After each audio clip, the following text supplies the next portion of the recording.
Conference हुई थी,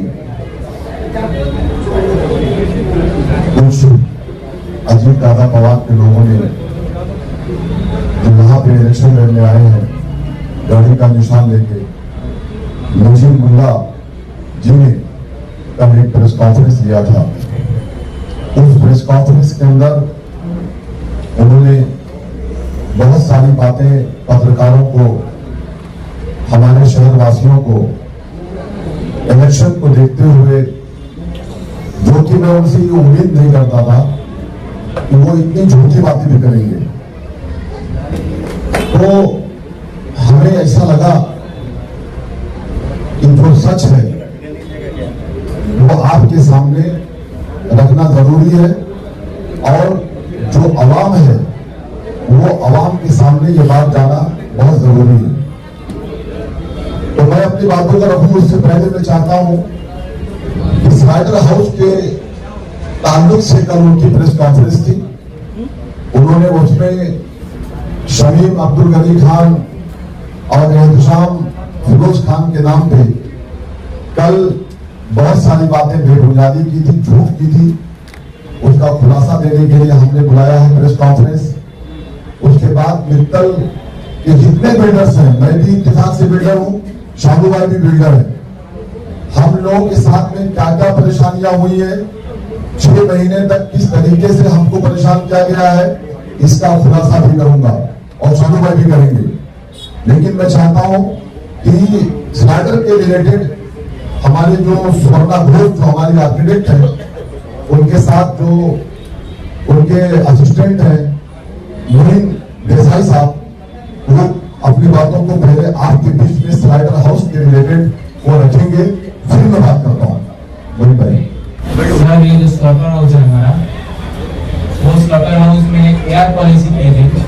condition ये थी कि टीएमसी के पास 150 करोड़ नहीं था कि स्लॉटर हाउस बना सके, तो अवार्ड तक में आए शमीम भाई को लेके कि ये पॉलिसी पे अवेलेबिलिटी होती है क्या। तो अवेलेबिलिटी के लिए हमने एप्लीकेशन किया है कि अगर हम करेंगे तो हम ये कंडीशंस पे करके देंगे। उसमें कंडीशंस में पूरी स्लॉटर हाउस पूरी न्यू टेक्नोलॉजी पे बेस्ड है, जिसके अंदर कोल्ड स्टोरेज दिया जाएगा, जिसके अंदर बेसमेंट दिया जाएगा आपको 2000 भैंस प्लस बकरा दोनों चीजों को रखने के लिए। उसका जो प्रोसेसिंग प्लांट रहेगा, उसका जितना वेस्टेज है उसको खाद के लिए यूज किया जाए। उसके अंदर वो जो रहेगी 2 मंजिलों की रहेगी विद 2 मेज़नाइन, जिसमें ऑफिसेस बनेंगे, जिसके अंदर आपको पूरा रैंप दिया जाएगा कि अगर आप अपना बकरा लेके जाते हो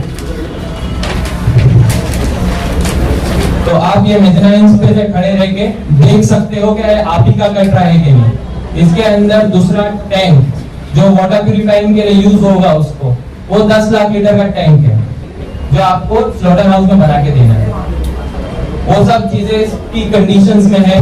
प्लस ये पूरी रिपोर्ट जो हमने कॉर्पोरेशन में जमा की है, ये रिपोर्ट के अंदर पूरी डिटेल्स दिया गया है कि कैसा कैसा हम पूरा वेस्ट प्रोसेस मैनेजमेंट करेंगे, सॉलिड वेस्ट मैनेजमेंट करेंगे, पूरा क्लियरिफिकेशन करके देंगे। ये पूरा स्लॉटर हाउस का प्लान भी है और मंजूर भी है।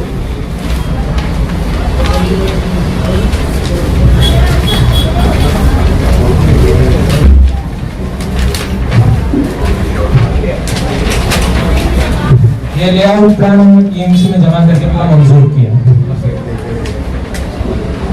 ये लेआउट प्लान हमने पूरा मंजूर करके लिया है, जिसके अंदर पूरा डिटेल वर्क भी हो चुका है।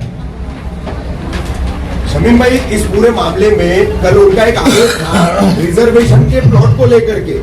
उनका क्या कहना है कि ये जमीन जो है ना रिजर्व प्लॉट है और उसमें से आप जो है 60% जो है वो कमर्शियल अपने लिए सेल के लिए यूज कर रहे हैं और 40% में स्लॉटर हाउस दे रहे हैं, ऐसा उनका आरोप था। मैं तमाम पत्रकार भाइयों को अभी फिलहाल हमारे आर्किटेक्ट की तरफ से बहुत सारी बातें आपको बताई गई प्लान के साथ में। आज 30 साल से मैं समझता हूं कि बहुत सारे प्लॉट हैं रिजर्वेशन के मुमरा शहर के अंदर, ये उनको नहीं बनना चाहिए था। मैंने सुना था कि बहुत चतुर चालाक जानकार आदमी है, लेकिन कल जब उनके मैंने प्रेस कॉन्फ्रेंस सुनी तो मुझे लगा कि शायद मैंने गलत सुना था।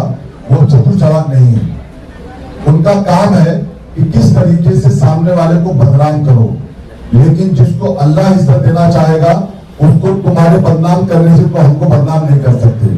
30 साल पहले मैं पूछता हूं उनके साथ में, मैं नजीब मुल्ला जी से पूछता हूं मीडिया के माध्यम से कि 30 साल से मुंब्रा थाने महानगर पालिका के अंतर्गत जो जमीनें रिजर्वेशन के प्लॉट्स थे, उन्होंने वो इतने दिनों तक, इतने सालों तक उनको डॉक्टर जितेंद्र अवाड साहब ने अपोजिशन लीडर बना के रखा, गत नेता बना के रखा, उन्होंने हमारे शहर को क्यों नहीं दिलाया? ये मेरा सवाल नंबर 1। नंबर 2, वो आज खरड़ी गांव के अंदर जब आप जाते हैं तालाब के बाजू में, वहां पे भी स्लाइडर हाउस की लैंड है, जिसको आपने अभी जो डीपी चेंज हुआ है उसके अंदर स्लाइडर हाउस की जगह को चेंज करा करके वहां पे आरजोन करवा दिया। आप ही के लोग हैं, वो आप ही के लोग हैं, नाम के साथ जानता हूं मैं, ज्यादा बोलोगे तो सब बोलूंगा। कितना पैसा लिया दिया और आरजोन कराने के लिए क्या क्या किया है आपने, अगली प्रेस कॉन्फ्रेंस में बिठाऊंगा उन लोगों को भी आपके सामने कि इन्होंने आरजोन कराने के लिए क्या क्या सौदेबाजी की है। तीसरी बात, रफीक कामदार साहब, रिजर्वेशन के बारे में बातें बहुत सारी हुई, हम सुनते रहे, लेकिन मैं मेरे शहरवासियों को बताना चाहता हूं कि 30 साल के पहले रिजर्वेशन प्लाट या मित्तल की जिस लेआउट की बात करते हैं, वो मित्तल के लेआउट की बात करता हूं जहां का मैं खुद बिल्डर हूं, पाम रिवेलिया का, मैं वहां से स्टार्ट करना चाहता हूं। पाम रिवेलिया का प्लॉट हमने पूरी गवर्नमेंट की वैल्यू देकर के उसको परचेस किया है। नजीब मुल्ला जी, आपको अभ्यासु कहा जाता है, लेकिन आप अभ्यासु नहीं हो। आप पहले एग्रीमेंट को चेक करो, भलता एग्रीमेंट मत दिखाओ ला करके पत्रकार भाइयों को। वो एग्रीमेंट के ऊपर कोई भी जमीन अगर गवर्नमेंट वैल्यू के हिसाब से, रफीक कामदार साहब, जो मार्केट की वैल्यू होती है उस वैल्यू के हिसाब से उसका कन्वेंस होता है। जैसे अक्सर कहा जाता है कि भाई यहाँ की वैल्यू 8,65,000 रुपए है, यहाँ की वैल्यू 20 लाख रुपए है, उसके हिसाब से उस जमीन का हमारी कंपनी उसका ओनर है, उसकी मालिक है। डॉक्टर जितेंद्र अवाड साहब ने कहा कि आप इसके ऊपर जो एआर पॉलिसी के हिसाब से आप इसको अगर करोगे तो शहर को इसका ये फायदा मिलेगा, ये डेवलपमेंट मिलेगा। हमारी कंपनी ने उस जमीन को खरीद के 5 साल हो गया, हमने कल नहीं खरीदा उसको, हमने 5 साल पहले उसको परचेस किया था। हाँ, कन्वेंस 2 साल के पहले हुआ। कोई भी डील डायरेक्ट कन्वेंस नहीं होती है, आदमी टोकन देता है, पेमेंट करता है, पार्ट पेमेंट करता है, पेमेंट क्लियर करता है, तब वो कन्वेंस होता है। पूरी कीमत दिया है हमने उस जमीन की। उसके बाद डॉक्टर जितेंद्र अवाड साहब हमारे नेता भी हैं और वो शहर की भलाई के लिए उन्होंने चाहा कि यहाँ पे ये पॉलिसी के तहत ये काम हो। तो वहां पे जो बस डिपो की बात करते हैं, मैं टीएमटी मेंबर था, मुझे अवाड साहब ने टीएमटी मेंबर बनाया था। मेरा भी एक सपना था कि मेरे शहर को एक टीएमटी बस डिपो मिले। हमने साहब से बोला टीएमटी बस डिपो का काम हो गया, सीसी मैंने इसके पहले पीसी में आपको दिखा दिया। उसके बाद वो हॉकर्स मार्केट की बात कर झूठी कर रहे थे कि शहर को हॉकर्स मार्केट नहीं मिली। आपने लगता है कि मेरी प्रेस कॉन्फ्रेंस को देखा ही नहीं, कोई चमचे कान में बोले होंगे, आपने सुन करके बोल दिया होगा। आप पहले सुने प्रेस कॉन्फ्रेंस को, हॉकर्स मार्केट का फोटो दिखाया, सीसी दिखाया रफीक कामदार साहब। अगर मैं झूठ बोलूंगा तो आपको अधिकार देता हूं मेरे को रोक देना। आप लोग क्या आप ये गलत बोलते हो? हमने हॉकर्स मार्केट की सीसी दिखाई, हमने बस डिपो की सीसी दिखाई, हमने ड्रामा थिएटर की सीसी दिखाई, हमने स्कूल कॉलेज की सीसी दिखाई, हमने उस अर्जी जमीन की जहां आप राजनीति कर रहे थे हमने उसकी भी सीसी दिखाई। और वो अर्जी गार्डन के रिलेटेड साहब ने एमसीए में बात भी कर लिया है और वो काम भी हो जाएगा। तीसरी बात ये हो गई बात एआर पॉलिसी की, और हम एआर पॉलिसी के तहत वो काम कर रहे हैं। दूसरी बात यह है हम जो लैंड देते हैं, हमारी जो जगह है, हम उस जमीन के पूरे मालिक हैं, ओनर्स है। हमने कोई थाने महानगर पालिका से 1 रुपए जमीन के बदले में नहीं लिया। हमको बना करके वो सब देना है। वो सब बना के देने के लिए कम से कम 300 से 350 करोड़ रुपए खर्च होंगे। वो भी हमको करना है। वो पैसा हमें थाने महानगर पालिका नहीं देगी। नजीम मुल्ला जी, आपको याद दिलाना चाहता हूं, वो पैसा हमें थाने महानगर पालिका नहीं देगी, हमको बना के देना है। ये हो गई बात एआर पॉलिसी की। अब मैं आता हूं स्लाइडर हाउस के ऊपर। स्लाइडर हाउस का मैं आपको 7-12 अरे बेटा आपको दिखा रहा हूं और ओरिजिनल एग्रीमेंट दिखा रहा हूं। कल रफीक कामदार साहब, आप जब उनसे पूछ रहे थे तो उनकी जबान लड़खड़ा रही थी। वो कह रहे थे सुल्तान रिजवी साहब कि शायद कोई शमीम अब्दुल अली खान तो फोटो क्लियर नहीं दिखता है, शायद वही होंगे, क्योंकि आपके पास सही चीज थी ही नहीं। सही चीज ये है, ये 7-12 मेरे और पप्पू एहतशाम खान और हमारे कंपनी के नाम पे नजीम मुल्ला जी, ये जमीन हम इसके मालिक हैं। हमने जमीन परचेस किया है। हमने फॉरेस्ट की जमीन का कोई 7-12 अपने नाम पे नहीं किया है। हमने लैंड, जो मालिकी लैंड होती है, उस लैंड के ऊपर ये काम करना, हमने ये काम किया है। अब मैं आता हूं स्लाइडर हाउस के ऊपर। जब ये जमीन हमने लिया मित्तल नरोत्तम नगर से रफीक कामदार जी, सुनिए, उसके बाद हमको जितेंद्र अवार साहब ने कहा इसको भी लेके 4 साल हो गया। आप झूठ बोलते हो, 4 महीना पहले लिया। हाँ, रजिस्ट्रेशन आगे पीछे होता है, डेट का आगे पीछे होता है, मैं इसके लिए इनकार नहीं करता। 4 साल बाद जाके वो पेमेंट हमने अदा कर पाई है। और ये जगह रिजर्वेशन प्लॉट था और है, मैं इससे भी इनकार नहीं करता। एक मिनट मुझे कंप्लीट करने दीजिए ना, मुझे कंप्लीट करने दीजिए। आपके एक बात कर रहा हूं मैं, ये जमीन के ऊपर जितेंद्र अवार साहब ने कहा कि यहाँ पे स्लाइडर हाउस बनना चाहिए। हमारे आर्किटेक्ट के असिस्टेंट ने आपको सब दिखा दिया, प्लान दिखा दिया, सब दिखा दिया। इसके लिए जो कहते हैं कि 60 और 40 125 करोड़ रुपए लगता है। इसके लिए थाने महानगर पालिका सक्षम नहीं है। बैठे हैं शामिल प्रधान साहब, ये अपोजिशन लीडर वो भी रह चुके हैं। थाने महानगर पालिका के पास इसकी फंडिंग नहीं होती है, वो मजबूर होती है, गटर नाले काम ठीक से कर नहीं पाती है। तो वो पैसा 125 करोड़ रुपए का स्लाइडर हाउस कैसे बनता? हमारे शहर के लिए बेहतरीन G+2 का स्लाइडर हाउस बना के देने का प्लान किया हम लोगों ने। हमारा प्लान है और उसके तहत अगर वो पैसे गवर्नमेंट नहीं दे सकती है, कारपोरेशन नहीं दे सकती है, तो बिल्डर को एआर पॉलिसी बिठा करके उस काम को करके स्लाइडर हाउस बना करके देने की ऐसे हवा में बात नहीं होती है, उसका एग्रीमेंट होता है। आप जाओ, वोट जाते हो ना 4 माले के ऊपर जमीन की फाइल दुकाने के लिए, जाओ ये भी चेक करके आ जाओ 4 माले पे कि फला ऑफिसर के पास जहां जाते हो पूछ करके आओ, एग्रीमेंट भी हो चुका है। इसीलिए कहता हूं आप अभ्यासु नहीं हो, आप जाके चेक करके आओ। आपने, और मैं कहना चाहता हूं कि यहां से लेके पूना, मैं पूना कम से कम 25 टाइम गया हूं, 25 टाइम्स। मुझे आवाज साहब ने भेजा है, जाओ जाकर के उसका स्लाइडर हाउस का काम करके आओ। सैयद अली असरफ भाई साहब ने मेरे को 50 बार फोन किया है, शमीम भाई स्लाइडर हाउस बनना चाहिए, करके लो करके लो करके लो। उसका पूरा प्लान किया है। हमारा मकसद बिल्डिंग बनाने का नहीं है, हमारा मकसद सबसे पहले है स्लाइडर हाउस बनाने का। लेकिन अगर हम स्लाइडर हाउस बनाते हैं तो उसके लिए हमको फंडिंग लगती है। नजीम मुल्ला जी, तो क्या अजीत दादा पवार साहब फंडिंग देने वाले थे क्या? जो आपने मुझे कहा था कि मैं फंडिंग दूंगा, शमीम खान तुम फंडिंग ले लो स्लाइडर हाउस बनाने के लिए, आपकी गवर्नमेंट थी, अजीत दादा पवार साहब डिप्टी सीएम थे, आपको बोलना चाहिए था एक बार। आपने तो वो काम किया है हमारे शहर के लिए, हमारे कसाई बिरादरी के लिए, जो काम डॉक्टर जितेंद्र अवार साहब, सैयद अली असरफ भाई साहब ने पहल किया, आपने उसको ब्रेक लगाया है। आपने जाकर के हमारे स्लाइडर हाउस की फाइल को सीएम साहब से मिल करके स्टॉप कराया। जो बीच में एक न्यूज वायरल हुई थी जितेंद्र अवार साहब को लेकर के कि जितेंद्र अवार साहब सीएम साहब के घर पे गए थे मिलने के लिए। जितेंद्र अवार साहब जाकर के सीएम साहब को हाथ जोड़ने के लिए गए थे कि पहली बार आया हूं जब से आप सीएम बने हैं, सीएम साहब दोस्ती का वास्ता देके कहता हूं, आप ये स्लाइडर हाउस सेंक्शन कर दो। जितेंद्र अवार्ड साहब इसके लिए गए थे।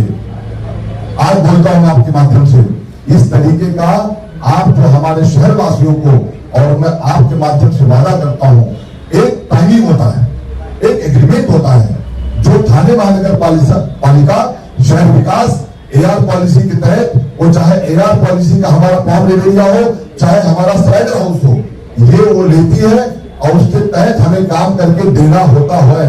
इस्लामुद्दीन भाई, हम अगर ये स्लाइडर हाउस का काम कंप्लीट होता है नजीम मुल्ला जी, तो मैं इस काम को पूरा करने के लिए ये पैसा अगर अजीत दादा पवार साहब दिए होते उनकी सरकार की, तो शायद ये हम 125 करोड़ रुपए लाने के लिए हम थाने महानगर पालिका सक्षम नहीं थी।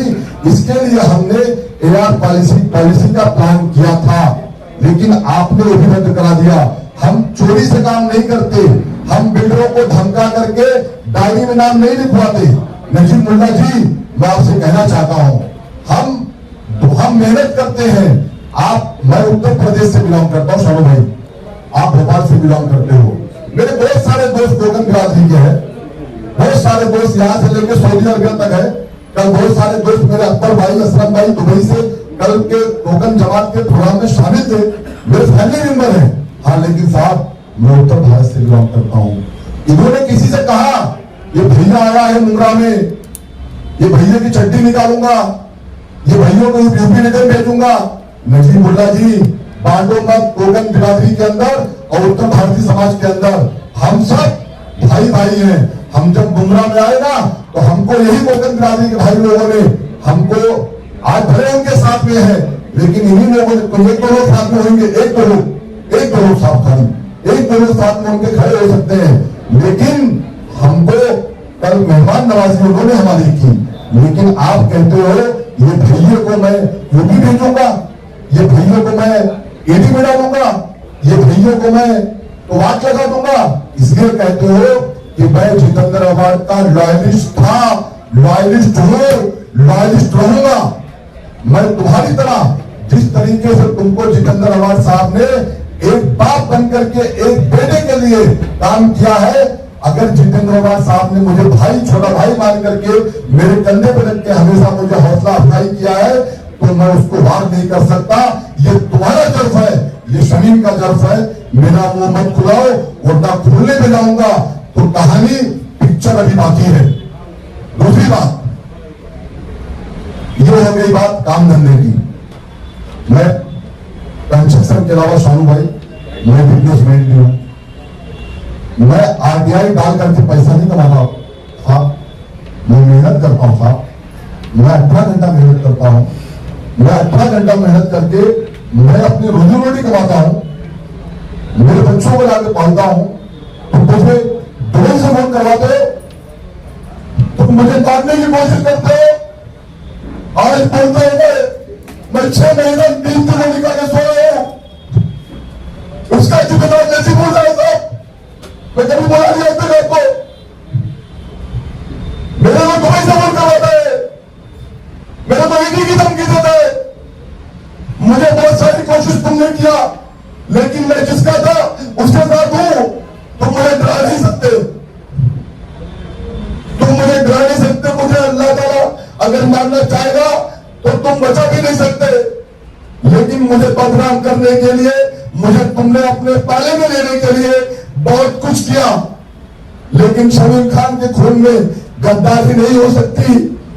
वो जिसका था उसका है, उसका रहेगा। अगर मैं मीडिया के माध्यम से आज कहना चाहता हूं, शानू भाई आप भी मेरे दोस्त हो, अगर मेरे साथ कोई हादसा होता है, मुझे मार दिया जाता है, या अगर मेरे साथ कोई भी हादसा होता है, तो इसका जिम्मेदार नजीम मुल्ला होगा। मैं बड़े मीडिया में बोलता हूं, अगर मेरे को टेंशन में मर भी गया, मैं इसने मुझे 6 महीने तक नींद को वही सुनाया है। अगर मुझे कुछ हो गया तो साहब मैं आपको ये जिम्मेदारी देके जाता हूं, इसका जिम्मेदार नजीम मुल्ला होगा। मैं अपने शहरवासियों से कहना चाहता हूं, जमीन मर गया, मैं वहां तक जाना नहीं चाहता, किसने मारा उसको, लेकिन परमार की डायरी में तेरा नाम था। और शमीम आज मीडिया के माध्यम से बोल के जा रहा है। मेरे को मालूम है मेरे पीछे लोग लगे रहते हैं, लेकिन मैं डरने वाला नहीं हूं। ये तो आंसू निकला, ये मेरा दर्द था। तुझे मैं समझता कि मुझे डर गया, तुझे मैं समझता कि तुझसे मैं डर गया। तूने मेरे पार्टनर को धमकाने की कोशिश किया, तूने साधु प्रधान को भी धमकाने की कोशिश किया। तूने, तेरा लीडर है, ये लीडर है तुम्हारा, ये दिखाओ आप इसको। नसीमुल्ला का लीडर है, मेरे हर प्रोजेक्ट पर लीडर डालता है। ये कहता है यूपी से आया है, इसको मैं गांव भेजूंगा। अरे तू मुझे गांव क्या भेजेगा? अगर मुझे जाना दिखा होगा मेरे को कतर में तो 50 रुपए लेके आया था, चला जाऊंगा खाली हाथ। लेकिन तू खुदा नहीं हो सकता, तो अल्लाह नहीं हो सकता। मैं आपके माध्यम से यही कहना चाहता हूं कि ये अपने आवाम से कहना चाहता हूं, ये आदमी अगर कभी कहीं गलती से पावर में आ गया तो आज शमीम खान का आपने जो इसने चूक किया मेरे साथ आपने सुना। अभी शानू भाई बताएंगे, कल मैं सुन रहा था दाऊद चौधरी साहब भी डायमंड हाल में कुछ ऐसे ही कह रहे थे। मैं ज्यादा बात नहीं कर सकता, अब मैं माइक शानू भाई को देता हूं।